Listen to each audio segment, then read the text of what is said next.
আসসালামু আলাইকুম বন্ধুরা, আজ নিয়ে আসলাম তোমাদের মাঝে ছোট্ট একটা হাতির ছানার গল্প। আজকে হাতিকে নিয়েই তোমাদের সুন্দর একটা গল্প শোনাবো। তা শুরু করা যাক আজকের মতো। এক বনে বাস করত অনেকগুলো হাতির দল। তারা একদিন বনের বাইরে বেড়াতে গেল।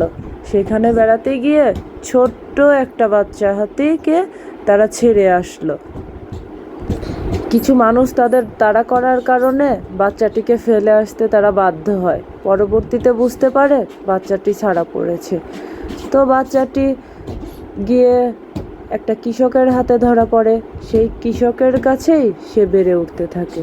তার স্বভাব হয়ে যায় মানুষের মতো। সে মানুষের সাথে সুন্দরভাবে মিশে জীবনযাপন করতে থাকে এবং তাদের সাথেই চলতে থাকে তার জীবন। সে ধীরে ধীরে বাড়তে থাকে, সুন্দরভাবে খেলাধুলা করে এবং সুন্দরভাবে বেঁচে থাকে। এভাবেই চলতে থাকে জীবন। আজ এ পর্যন্তই বন্ধুরা।